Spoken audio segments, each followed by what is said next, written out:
You're watching Newstainment Television. एक भी जरा भी झूठ बोला तो मेरे हाथ में माइक है। यही पूछना चाह रहा था सर मैं कि जरा भी डर नहीं लगा। मैं एक्चुअली ऑनेस्टली मुझे सबने बोला कि नहीं नहीं किसी को भी साइन करो, नाना को नहीं। पागल हो गए हो क्या? मुझसे सबने ये बोला बुढ़ापे में पिटना है क्या? एवरीबडी टोल्ड मी कि नाना के साथ जाओगे और उससे कुछ अच्छा नहीं लगा अगर तूने थोड़ा भी 10% कॉम्प्रोमाइज किया काम में या बोला अच्छा जल्दी है ये एंगल चेंज करते हैं तो वो मार देगा पकड़ के तुमको। तो मैंने फिर पल्लवी ने काम किया, मैंने पूछा क्या है तो पल्लवी ने बताया मुझे कि काम को लेके नाना और सिर्फ अपने ही नहीं दूसरे का भी सेट पे। तो जब मैं नाना से मिलने गया, एक तो पता नहीं कहाँ रहते हैं, बोले पूना में रहते हैं। पूना में नहीं रहते हैं, झूठ बोलते हैं। ये पूना से दूर at the end of the world कहीं एक फार्म हाउस है खड़गवासला में, वहाँ रहते हैं। तो मैं वहाँ गया तो नाना ने हमारे लिए बहुत सारा खाना बनाया, खुद अपने हाथ से खिलाया। मैंने कहा खिलाना पड़ता है तो मैंने कहा बकरे को हलाल करने के पहले खूब खिला रहे। फिर मुझे रहा नहीं गया, मैंने कहा लेट्स कट इट शॉर्ट। मैंने कहा नाना तो मुझे 4 नहीं 5 झापड़ मार देना, लेकिन ये रोल जैसा लिखा है एग्जैक्टली वैसे ही करोगे कि नहीं? And I promise you Nana was like a child on the set. जिन लोगों ने काम किया सब जानते हैं, 24 घंटे सबको दौड़ाना, खुद सबसे पहले पहुंचना। एंड मैं जब इनके रूम में गया वहाँ पे लखनऊ में, जब हम लोग पहले दिन स्वीट में, तो वहाँ पूरे स्वीट में सिर्फ कागज ही कागज बिखरे हुए थे। और मैं घुसा और नाना ने कहा विवेक सीन नंबर 70 एंड ये सुन, लिख के जो मिल जाता था उसे पकड़ के मेरे dialogue. And he work so hard क्योंकि इतने डिफिकल्ट डायलॉग्स थे, टेक्निकल हैं, इंग्लिश में भी हैं। अंग्रेजी हमको उतनी अच्छी आती नहीं है तो हम रट लेते थे। बट इट वाज और सी साउंड था वो सुधार नहीं सकते। साउंड का भी प्रॉब्लम है, बट मेरी जिंदगी का मेरे ख्याल से इससे अच्छा एक्सपीरियंस कभी नहीं हुआ। Thank you so much sir ये शेयर करने के लिए। Nana sir this once for you, आपके लिए यही सवाल है। ये पूरी जर्नी अगर मैं बोलूँ, इतनी सारी कमाल की फिल्में आपने की हैं, दिग्गज आपको माना जाता है of course when it comes to acting. यहाँ पे क्या खास था जो आपको हिट किया सबसे ज्यादा? बिकॉज वो दिख रहा है, वो आंखों में दिख रहा है वो इमोशन। मैंने एक जिस तरह की फिल्म है उसके लिए पहले तो ये ताज्जुब था कि मुझे क्यों चुन रहा है, क्योंकि मैं बिल्कुल अनाड़ी, मैं देहाती आदमी हूँ, जंगली। मैं तो बिल्कुल मतलब अपने में वो सोफिस्टिकेशन नहीं जो वो चाहता था। अब उधर देखो और इधर देखो। अब इन्होंने कहा कि उनको मिलोगे आप, उनसे बात करोगे, मैंने कहा नहीं, वो इम्प्रेशंस रहते हैं और फिर वो अनजाने में वो तुम्हारे कहीं वो तुम कॉन्शियस हो जाते हो। तो मैंने कहा मैं होने के बाद जैसे तू बताएगा वैसे मैं करूँगा। और होता ऐसे है कि आज भी मुझे लगता है ये मेरी आखिरी चांस है, पहला और आखिरी। उस तरह से काम करो तो आसान हो जाता है, सरेंडर करो। और अगर उसमें कुछ बुरा है तो मेरी वजह से है, अच्छा है तो इसने वो बोया हुआ है। मैं सच कहता हूँ। तो इतनी मेहनत करता है, हालांकि इतना काम करवाया, इतना काटा यार, ऐसा बहुत काम करवाता है। और सुबह से लेकर शाम तक मैंने वैसे ही बोल दिया था कि मैं 8 घंटे के ऊपर काम नहीं करूँगा, बावजूद उसके 10-12 घंटे काम करवाता। ये झूठ है, ये जाते नहीं है, ये कहते हैं और काम करो। प्रॉब्लम ये है काफ़ी मतलब ऐसे कोई भी हमारे यहाँ कोई भी किसी की तकरार नहीं थी, हालांकि थक जाते थे हम। और इतना बरबोस है ना, तो बहुत बोलना टेक्निकल है। अंग्रेजी तो हमारी वैसे ही मतलब वाह कमाल। तो इसकी वजह से थोड़ी दिक्कत होती थी, लेकिन कमाल के बाकी के सभी पढ़े लिखे हैं, सभी पढ़े लिखे हुए हैं हमारे आर्टिस्ट है। बाद में बुला लो ऊपर। बिल्कुल सर, बिल्कुल सर के लिए एक बार जोरदार तालियां हो जाए यहाँ पे। Pallavi ji this once for you. There has been reports and there has been stuff that the figures like Rahul Gandhi, Arvind Kejriwal and so many other journalists were apparently working against the whole thing and all that. Is that being a part of this film as well? Are there those darker aspects also being shown in the film? यार ऐसे सवाल मत पूछा करो। हाँ वही sir, the vaccine war. मैं कोई भी शब्द पर हाँ, yes, all the usual suspects need to be exposed. It was a war situation. See, what is a war? War is when your life is under attack. And during COVID, everybody's life was under attack. And at that time, there were some people where often we think that the soldiers of the country are the people who are taking guns and fighting on the border. But in this situation, there were lots and lots of people, all the COVID frontline workers, the people in administration, people who were flying special planes at that time, and of course the scientists, they were trying to protect our lives and the sovereignty of the country. And at that time, it is very unfortunate that some people were selling India and our lives. I mean, can you believe it? That some people were getting money to promote foreign vaccines and they were trying to sabotage Indian vaccine for their political agenda. So, and these, the names you took are usual suspects. I mean, they are always standing against anything which is in the interest of the country. So, obviously, if we are making a film called The Vaccine War, the enemies of India will be exposed. So I don't want to take any names. यार पहली बात तो इस film का Covid से कोई लेना देना नहीं है, ठीक है? ये कोविड की वैक्सीन ज़रूर है, लेकिन ये बाकी जो आप फिल्मों की बात कर रहे हैं, इसका फिल्म में कोई कोविड से लेना देना नहीं है। इसमें कोई कोविड का बीमार भी नहीं है फिल्म के अंदर। मैंने ये देखा कि अभी ट्रेंड चेंज हुआ है, सब लोग, हर जितने बड़े बड़े प्रोडक्शन हाउसेज हैं वो सुपर हीरो फिल्म्स बना रहे हैं, तो मैंने कहा चलो मैं भी एक सुपर हीरो फिल्म बनाता हूँ, तो मैंने एक जेन्युइन सुपर हीरो फिल्म बनाई। Just because it happened during Covid time, वो नहीं, पर ये बहुत बड़ा साइंटिफिक अचीवमेंट है। प्रॉब्लम ये है कि हम लोग इस तरह की कहानियां तब सुनाते हैं 40-50 साल बाद, जब फिर से बायोपिक का फीवर आएगा 50 साल बाद, तो लोग ऐसी फिल्में बनाएंगे। हम हर चीज़ बनाने में थोड़ा लेट होते हैं, तो मैंने कहा इस बार ऐसा नहीं होना चाहिए। भारत की जो मॉडर्न आज की जो जनरेशन है, उनके सामने जो अचीवमेंट्स हैं वो उनको तुरंत बताना चाहिए। And also it was important before it dies down to tell the world. मैं बताता हूँ आपको मैंने ये फिल्म क्यों बनाई है। मैं आपको एक रीज़न सबको बताना चाहता हूँ। जो कैंसर की जो कैंसर का जो एक पहला, डॉक्टर साहब यहाँ बैठे हैं, मैं अभी बताता हूँ, वाई सुब्बा राव, ये नाम शायद आप लोग नहीं जानते होंगे, राइट? लेकिन मैंने अभी कुछ ही दिन पहले मैं पढ़ रहा था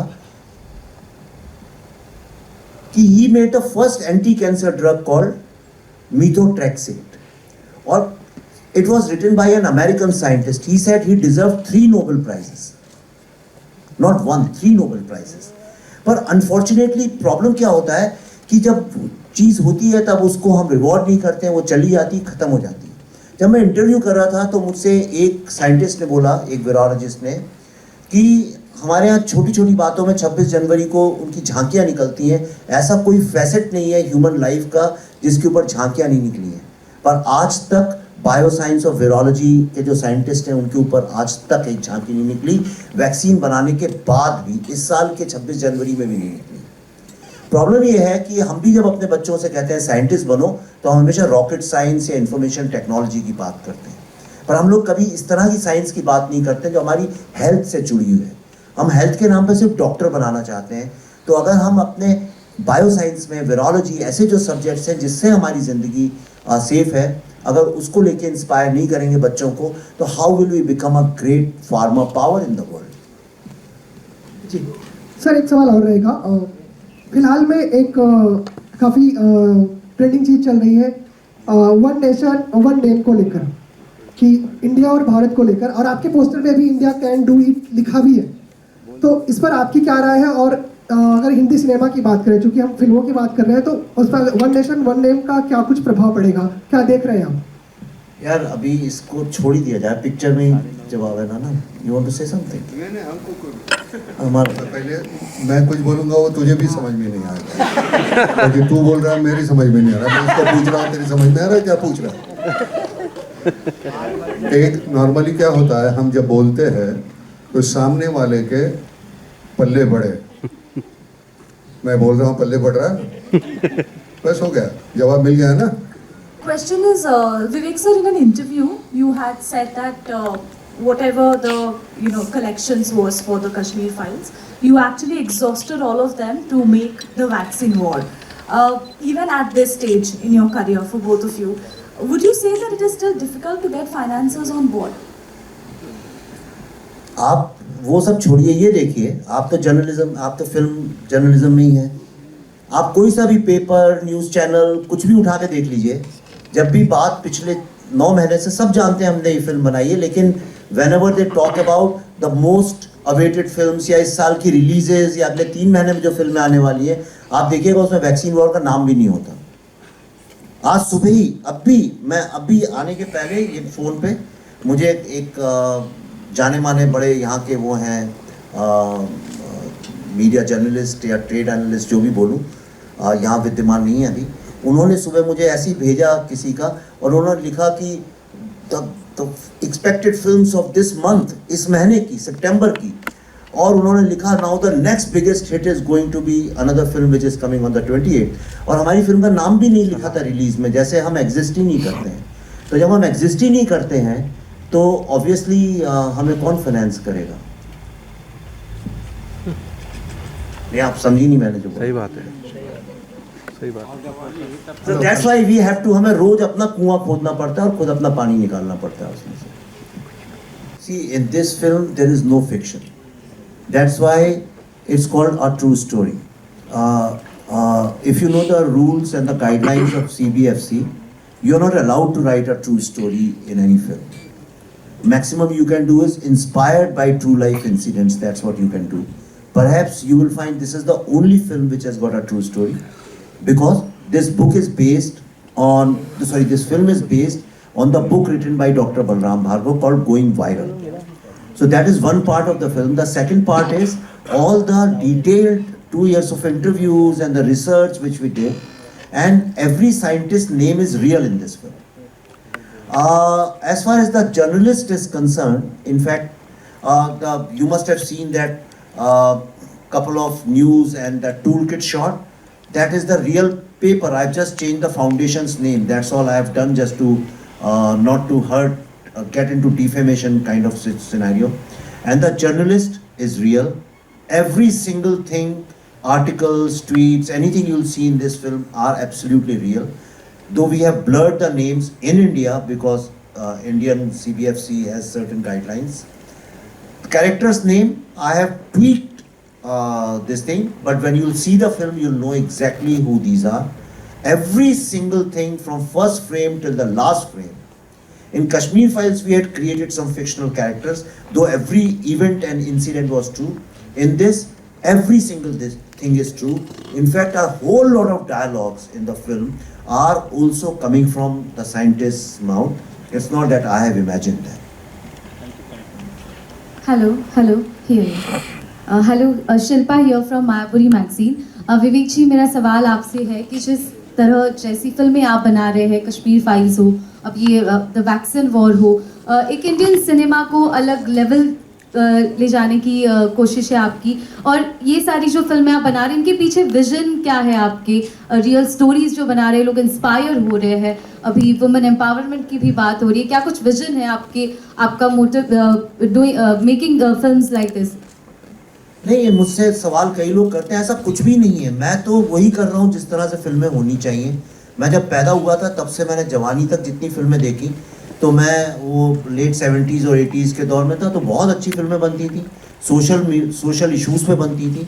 और जो लोग नहीं जानते हैं, चूँकि नई जनरेशन के लोग को शायद नहीं पता हो, भारत पूरे वर्ल्ड में एकमात्र ऐसी फिल्म इंडस्ट्री है जिसमें एक जॉनरा हुआ करता था जिसका नाम था मुस्लिम सोशल्स। यस, राजेश खन्ना की फिल्में, राजेंद्र कुमार की फिल्में, इतनी सारी फिल्में थी, और उस जॉनरा का नाम था, उनके ऊपर लिखा होता था पोस्टर पे मुस्लिम social.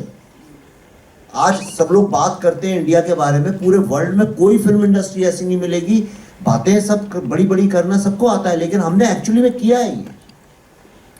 We are the only film industry in the entire world. हमारी जितनी फिल्में थी, अगर आप देखिए, उन सब में सोशल इवल्स की होती थी, और हीरो जो था एक कॉमन मैन का बेटा होता था, जो कि ऑपरेसर के अगेंस्ट लड़ाई लड़ता था और सामाजिक किसी इवल को सामने ला के उसको रखता था। धीरे धीरे चूंकि एनआरआई मार्केट बहुत डेवलप हो गया, इसलिए हमारी फिल्मों ने कोर्स चेंज किया और हम कॉमन मैन को ही फिल्म से हमने निकाल दिया। I have done nothing new. मैं जो कर रहा हूँ वो नॉर्मल है। फिल्में ऐसे ही बननी चाहिए, ऐसी भी फिल्में बननी ही चाहिए, और कॉमन मैन होना चाहिए जिससे आप जुड़ सकें। वैक्सीन हमारे देश ने बनाई है, गर्व की बात है। अगर ये कोई और देश ऐसा कर लेता तो कम से कम 25 फिल्में बन गई होती हैं उसके ऊपर, ऑस्कर विनर। तो मैंने जो किया वो बड़ा नॉर्मल है। हम लोग क्रिकेटर्स और बॉलीवुड के स्टार्स के नाम पे भी, सिर्फ बॉलीवुड के स्टार्स के अलावा उड़िया फिल्म के स्टार्स को तो कोई नहीं सेलिब्रेट करता ना। गुजराती सिनेमा, मराठी सिनेमा के लोगों को तो नहीं सेलिब्रेट करते हैं। तो सिर्फ बॉलीवुड के स्टार्स, क्योंकि पैसा यहाँ है, हाइप यहाँ है, मीडिया यहाँ है। हम भूल ही गए हैं कि ये देश अगर आज इतना दुनिया इसको नई नजर से देख रही है तो वो कॉमन मैन के कारण है। तो ये कॉमन जो हमारी विक्ट्रीज हैं, जब तक हम उनको नहीं सेलिब्रेट करेंगे तब तक आम आदमी जो है, यंग जनरेशन जो है, how will they feel confident and proud of the country? That's all I am doing. Nana sir की एक खूबी ऐसी है कि वो एक बार सीन में अगर चले जाते हैं तो कई बार वो जो होता है वो इम्प्रोवाइज इतना अच्छा करते थे कि फिर वो स्क्रिप्ट के हिसाब से नहीं थे, वो जो उनके दिल में आता है वो ये बोलते। तो ऐसा कुछ सीन आपने को देखा था इस शूट के दौरान? ना सर आप शायद नहीं बोल पाएंगे, लेकिन विवेक जी इसका जवाब अच्छे से दे पाएंगे। पहले जवाब वो दे, फिर मैं उसके ऊपर मेरा। ठीक है सर, बता दे कुछ। नाना नाना मतलब he's a born writer. He has this knack. आप कुछ भी करो उसमें he can add one small कुछ, he doesn't do much. ऐसा नहीं है कि सीन चेंज कर दिया, dialogue, he never, not even once, एक लाइन, एक वर्ड, एक फुल स्टॉप, एक कॉमा, कहीं फिल्म में कुछ नहीं change, but he will just come and add one thing, वो पूरा सीन जो है चेंज हो जाता है, not only for him but everybody who is in that scene. So that way Nana के बहुत सारे छोटे इनपुट्स हैं जो एक्चुअली कुछ एक चीज़ें मुझे भी नहीं समझ में आई थी, और वो हमने तो उनको बहुत सीरियस समझ के एडिट किया है, दीज आर सीरियस मोमेंट्स, पर उसमें कहीं हल्का सा एक ह्यूमर था जो अभी हमने स्क्रीनिंग्स की, बिकॉज आई रियलाइज कि in all the 12 screenings exactly at the same point everybody laughs. In fact बहुत सारे तो अमेरिकन यंग लड़के लड़कियों ने भी वो पॉइंट आउट किया मेरे को, and they also found it very funny. So he adds things which become very sometimes humorous, sometimes intense, but Nana is an asset। और मैं नाना पे बात चली तो एक और बात बताता हूँ। जब ये बात चल रही थी कि किसको इसमें कास्ट करें, ये बहुत डिफिकल्ट था इसके लिए कास्ट करना, क्योंकि इसमें दो चीज़ें चाहिए। एक तो पावर ऑफ पर्सनैलिटी भी चाहिए था कि somebody who is leading a team, जब सारी दुनिया कह रही है इंडिया can't do it, और अपने ही देश के बहुत सारे लोग एक कैंपेन चला रहे हैं वॉर की तरह से, like enemies that India must not do it. India कई लोग थे बड़े पावरफुल लोग जो चाहते थे कि इंडिया बस फेल हो जाए, इसमें इंडिया वैक्सीन ना बने हमारी, फिर देखेंगे मजा आएगा, कुछ लोग मरेंगे तो उसके बाद हम कहेंगे देखो सब लोग फेल हो गए इस देश में। एक आप फिल्म देखेंगे आपको समझ में आएगा। और दूसरी तरफ एक बंच ऑफ पीपल थे जो कह रहे थे India can do it and we must do it. तो वो लीड करना, इतने बड़े विलन्स के सामने उसको लीड करना, उसके लिए एक पर्सनैलिटी भी चाहिए थी, cinematic personality, and Nana fits to the T in that. दूसरा जो एक चैलेंज ये था कि क्रेडिबिलिटी, और क्रेडिबिलिटी वो परफॉर्मेंस की, जब वो आदमी बोले तो लोगों को यकीन आए कि अगर ये आदमी बोल रहा है ये सच है तो वो सच ही है। और वो तभी आ सकती है जब लोगों, व्यूअर्स के दिमाग में वो कंसिस्टेंट परसेप्शन रहा।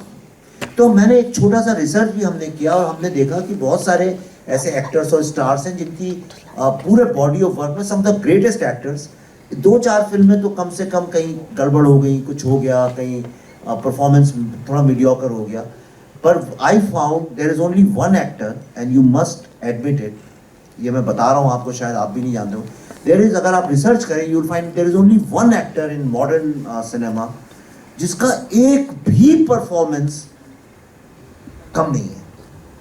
In every role whichever he has done, he has been consistently superb and wonderful, and that was Nana. And that is, these are the two reasons why I said कुछ भी हो to do anything but Nana must do this role. मैंने आपको भी नहीं बताया। मैंने पूछा अगर मैं नहीं करूँगा तो कौन करेगा, पहला सवाल तुझे पूछा था मैंने, अगर मैं ना करूँ तो कहता है ना कर ही नहीं सकते, बाकी का मैं संभाल लूँगा। मैंने कहा मैं अंग्रेजी में जिस तरह से तू चाहता है, जो एक फ्लुएंसी चाहिए, वोकैबुलरी चाहिए, वो तो है नहीं हमारे पास, हम तो वो रट के बोलेंगे। नहीं, वो मुझ पे सुन, उसकी जो एक लाइन है ना, उसने मुझे वो करने पे मजबूर किया, वो मुझ पे छोड़ो। और मैं सच कहता हूँ, मैंने सब कुछ उस पर छोड़ा है। ना तो मुझे मालूम है मैं किसका मैं चीफ हूँ, मैं कुछ नहीं, मैंने तूने जितनी पढ़ाई की ना उतनी मैंने नहीं किया। अभी घर का ज़्यादा टीचर था तो तू तो ज़्यादा करेगी, लेकिन हमने कुछ नहीं किया, हमने जितना उसने बताया उतना किया। अब बीच में थोड़ा सा होता है कि एक अपना ढाल लो तुम रोल अपने आप में, तो वो सही तरह से ढाल दो तो उसकी जुबान निकल आती है, वो बोलेगा क्या, वो किस तरह से बोलेगा, वो अपने आप निकल आता है। तो ऐसे एक आध दो लाइन कभी निकल गई, अब एडिटर तो वही था, तो मतलब चाहे तो रख सकता था, चाहे तो निकाल दिया, मुझे मालूम नहीं कितनी निकाली कितनी रखी है। देखते वक्त मुझे याद नहीं रहा, मैंने देखी है फिल्म, वो इतनी सही तरीके से एडिट की है तो पता नहीं चलता क्या देखा क्या नहीं देखा, लेकिन देखने के बाद मैं कुछ बोल नहीं सका उसको, कुछ नहीं, मैं चुपचाप नीचे आके कॉफी पी रहा था।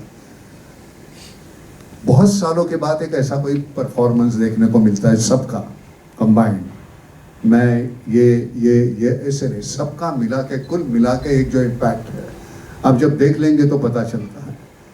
कुछ ही फिल्में हमारे जहन में रह जाती है कि नहीं यार मैं इस फिल्म का हिस्सा था, बड़ी खुशी मिली।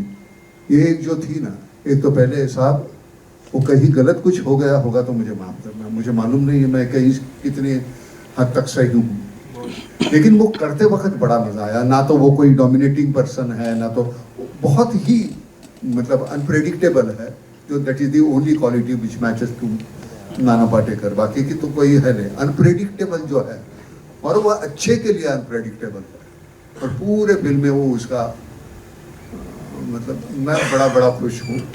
वो कभी ऐसे होता है ना कि थकान भी आ गई तो नहीं चलो यार कर लेते हैं, तो वैसे इस फिल्म में हुआ। 12 घंटे के बाद भी वो खुशी इतनी रहती थी कि वो थकान कम महसूस होती थी।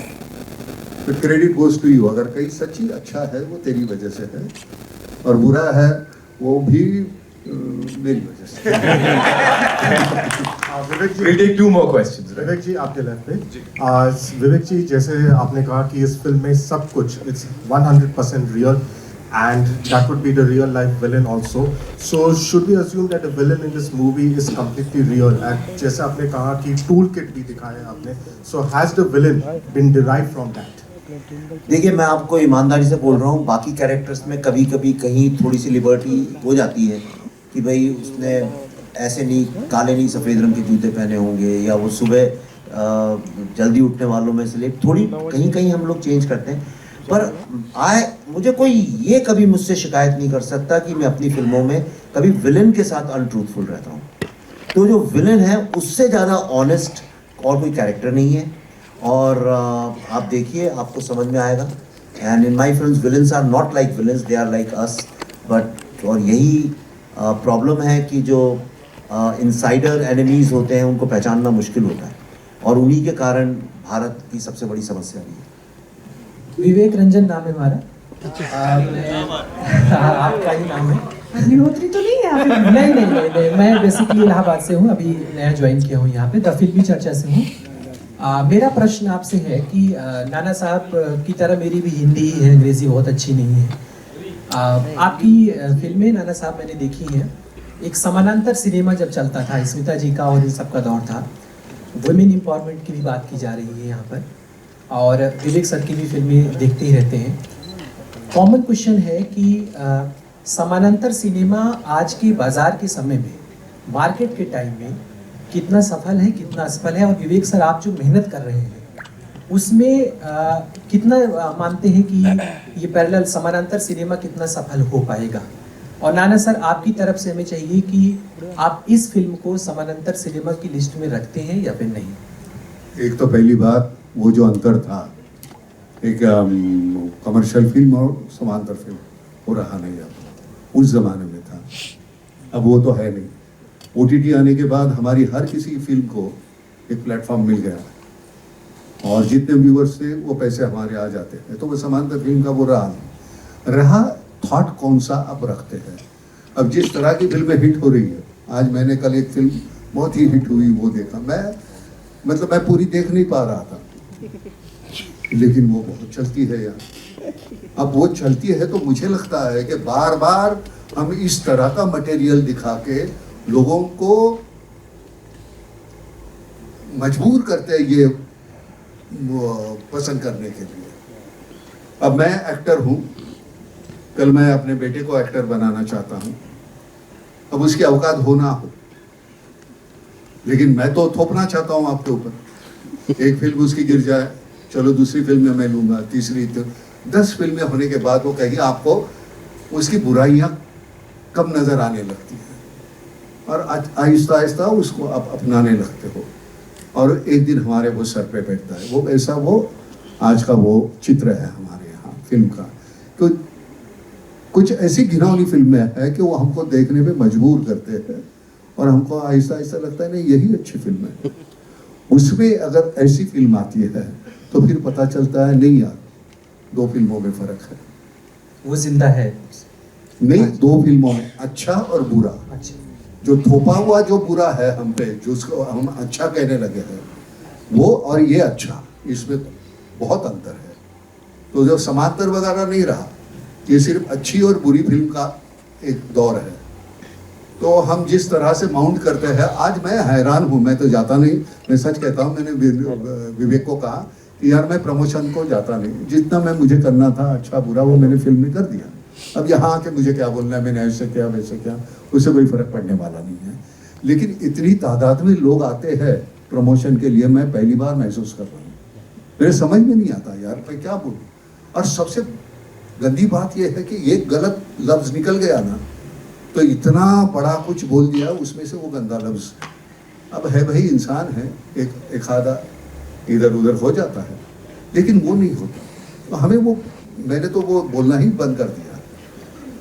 जितनी जान डाली है अपने काम में डालो यार।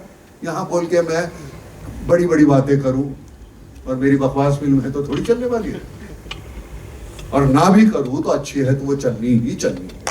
और ये मैं सच कहता हूं, सही बात। मुझे वो अंदर से लग रहा था कि नहीं यार जाना चाहिए, तो मुझे वो कहीं गांव से मैं इधर आना पड़ा। लेकिन नहीं, ये फिल्म है। अगर दूसरी कोई एक बहुत कमर्शियल किस्म की फिल्म होती तो मैं शायद नहीं जाता।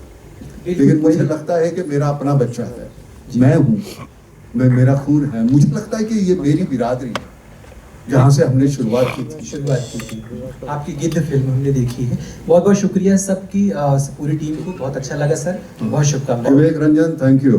Thank you sir. तो हेलो विवेक रंजन, वो समानांतर की जो आप बात कर रहे थे, मैं एक बात बताना चाहता हूँ कि ऐसा कई लोग मुझसे बोलते हैं अलग, हम कुछ अलग कर ही नहीं रहे जी। एक मुझे बहुत बड़े दिग्गज संगीतकार ने बात बोली थी कि अगर आप अब बेसुरा गाना, बहुत सारे बेसुरे गाने ही सुनते रहें तो उसी को सुर समझ बैठते हैं, वही आपका सा बन जाता है। और अगर एक गांव में सिर्फ बेसुरे गाने सुनने की आदत पड़ जाए तो कोई सुर वाला जो सही सुर में गा रहा है, लोग उससे यही पूछते हैं आप इस सुर में क्यों गा रहे हैं भाई। You understood what I am saying.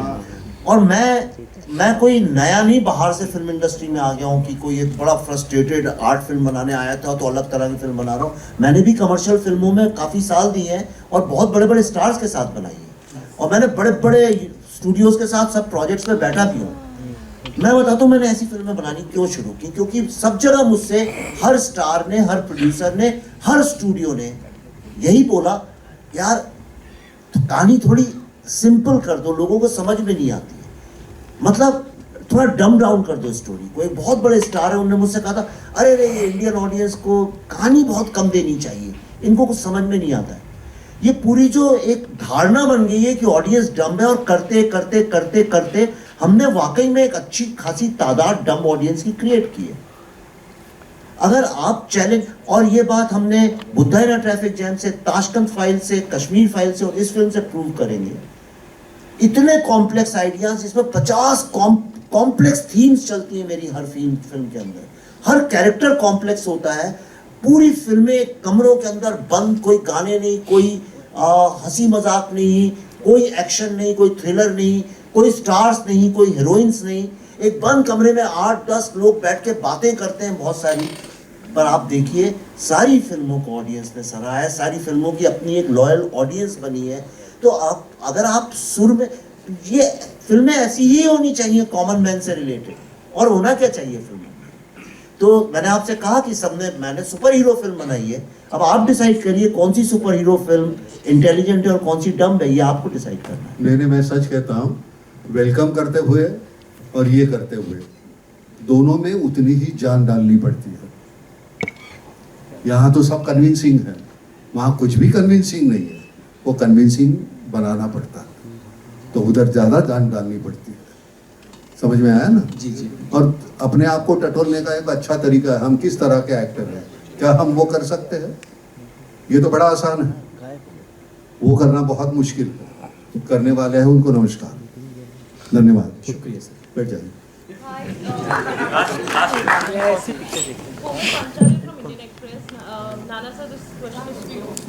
Morani बोल, मोठ्यानी बोल। Komal Panchal from Indian Express. Nana sir, the question is for you. आपको हिंदी फिल्म में एटलीस्ट 5 या 6 years के बाद देख रहे हैं. The vaccine war is like your comeback to Hindi films. Has the industry opened up to you now? And what kind of films will you be doing, sir? मेरे लिए कभी बंद नहीं थी यार, And welcomes अभी एक announce हुई है and you're not part जिसमें of हम it. नहीं कर रहे हैं। Yeah. So why is it? What is going on? हम about अब your उनको comeback? लगता है कि हम पुराने हो गए तो इसलिए उन्होंने नहीं लिया। इनको लगता है अभी हम पुराने नहीं हुए इसलिए इन्होंने ले लिया। इतना सिंपल है। और कभी आपके लिए इंडस्ट्री कभी बंद नहीं होती। अगर आप अच्छा काम करना चाहते हैं, लोग आएंगे, आपको पूछेंगे। आपको वो जानना चाहिए कि आप कर सकते हैं, करना चाहते हैं, उतनी ही जान। मैं समझता हूँ ये मेरा पहला चांस है और आखिरी चांस है, तो उतनी ही जान डालनी चाहिए उसमें, बस बाकी कुछ नहीं है। हर एक को काम मिलता है, सिर्फ आप करना चाहते हैं नहीं चाहते हैं इसके ऊपर निर्भर है। नाना जी, हाँ आपके लिए सवाल है। हाँ ट्रेलर से आपका सशक्त नेतृत्व दिख रहा है महिलाओं के प्रति, जो आपने प्रेरित कर रहे हैं उनको। वैसे तो सशक्त हैं सब आर्टिस्ट, तो आपके एनकरेजमेंट से कैसा काम हुआ इन लोग का, बताना चाहेंगे? क्या क्या क्या आपके नेतृत्व में महिलाओं को आपने एनकरेज किया, प्रेरित किया, ट्रेलर से ऐसा दिख रहा है। हाँ। तो आपके इस नेतृत्व में इन्होंने कैसा काम किया? अच्छा किया, बहुत अच्छा किया। हमने सीखा बहुत उनसे। क्या होता है, मैं आज सजोलूं, हम मर्द बहुत इन्फीरियर होते हैं, इसलिए हम डोमिनेट करने की कोशिश करते हैं। हमको मालूम है औरतें हमसे ताकतवर है, इसलिए हम डोमिनेट करते हैं। हम इन्फीरियर है, हमारी औकात कम है, हम जानते हैं, and that is the reason. Thank you. Thank you so much. That's all we have for you. I know we've had a wonderful question answer session, and अभी के लिए इतना ही है। एक बार जोरदार तालियां for this team and for all you wonderful people for asking such insightful questions. Thank you so much. Thank you so much, sir.